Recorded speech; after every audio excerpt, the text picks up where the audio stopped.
And now that Trump has almost certainly, I mean, definitely did declare victory, and he's even captured damn near every single swing state, which is surprising in my eyes as well. What are your takeaways? How are you feeling? Well, just to clarify, so when Kamala first took Biden's place, I thought she was going to lose in the beginning, and then as it got closer to the election, with certain amounts of polls and momentum, it felt like it was getting closer, but I was never confident she was going to win. I just felt better about it closer to the election than I felt right after she replaced Biden. Most people were optimistic after she replaced Biden. But both of us were kind of pessimistic at that moment. I just got a little more optimistic. But I was never like confident. I basically went from like, she's going to lose to like toss up. That's kind of where my progression was. But as for, just looking at the results of things, I mean, I'm not too surprised. I mean, I think our initial reaction was about right.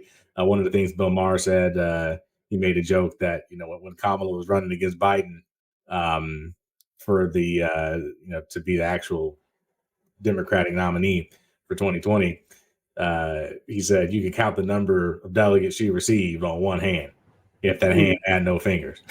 Yep. So like Kamala never did well like on like that national stage. She didn't. She never did well with the voters. Biden just kind of picked her, and then she became vice president. But it wasn't a ground up popular demand thing. It was, he chose her strategically, and then when he drops out, since she was the vice president, she made the most sense. But it was the public never really gave her their stamp of approval. And one final thing I'll say is, even though I really, think Trump is dangerous, and the best thing would have been to get Kamala in there. One small positive thing, and not to be too negative on Kamala, but one small positive thing is that I would like the first female president to actually go through the process, the normal way, right? To go through and actually get the delegates to compete, in the primary with other people, not just kind of be like, oh, well, you got picked for vice president and then he dropped out, so now you're here by default. I think the first woman actually going through the whole process, I think that'll be a little more respectable. But I still rather her win just to keep Trump out of office. I can respect that, and I think that's one of my takeaways for the left, as it relates to this situation in particular. That I didn't like that she, and we talked about it, and you all can go back to the previous videos where we talked about how Biden was elected in the Democratic primary. I mean, like, this is who we voted for, and that was not the process that Kamala went through. And I didn't like it. I didn't like it then. I didn't like how Biden seemingly felt pushed out by the party. And I think it did Kamala a disservice, actually. Like, let's say, for instance, let's assume that she would have won the primary, in which I think she would have. Assuming that Joe Biden just didn't run, I think that she would have done better. Now, better is relative, because I do think that Trump, I had the opinion that I thought that Trump was going to win. And I think there are more reasons why Trump won relative to just some of the lessons that I think the Democrats need to learn from this. I think it's also a representation of how America's current political environment is, and Americans in general. It's just like previously we could look at elections and say, and not even say that we could do so, but this used to be the conversation at which the Electoral College could give us some random result, in which is in direct correlation to what the popular vote looks like, or I'm sorry, in not in direct correlation to what the popular vote looks like.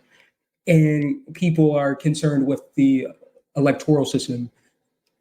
That was not the case with this election. Trump won popular vote, and he won the electoral college pretty overwhelmingly. Yeah, I mean, it was a clean, he won. It is what it is.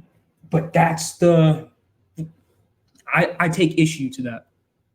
I take issue to him winning. I take issue to the current American political climate. I take issue to how the left is choosing to market its ideologies and its policies. So before we go into the big picture stuff, let me just touch on a couple of things you said earlier.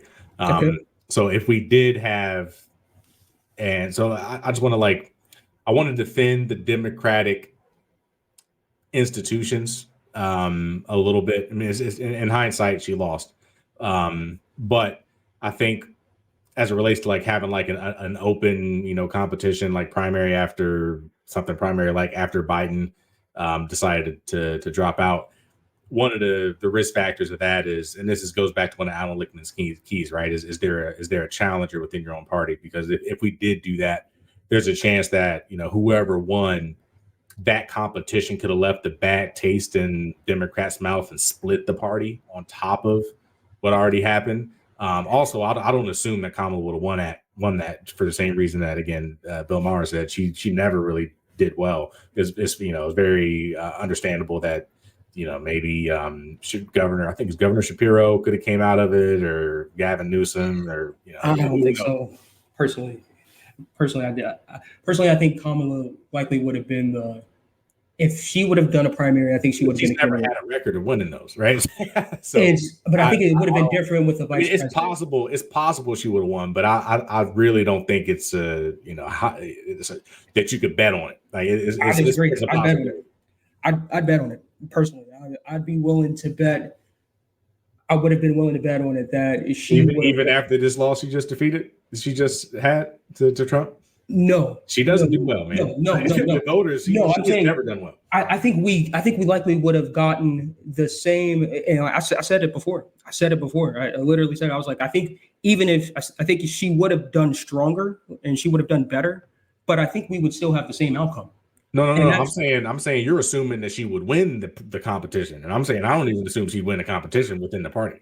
I think she would. I think she would have. In hindsight, the first time that she was running for president, she didn't have the same resume as her being vice president and her having 33 tie-breaking votes, and just her, generally speaking, being a vice president and her having that power in the party, and again, her being I don't want to say that this is a negative. I think it was a positive. Her being a female, her being a minority, and then her being Biden's pick. I think I would have bet on it. I think she would have won. I think relative to all other candidates, being a sitting vice president, I think, especially when the economy is doing relatively well, and which is another negative, I think, again, Democrats could have done better with marketing. But I think she would have done better. I do not think she would have won. Yeah, I mean, it's well. I do not think she would have won. You think she would have won the internal primary? Yeah, right. I don't think she. It's possible she would have, but I don't think she would have. I wouldn't have voted for her. but yeah, I mean, it's possible she would have won. But even if she did, right, there's a chance that you split the party. So, I'm not necessarily, confident that it was the wrong move to just unify behind Kamala and not challenge her. Because then you don't know who Bernie Sanders could have come out of there. Right? You don't know who could have came out of there. I think he would have done better against Trump. That's another thing, and I think he would have done better against Trump.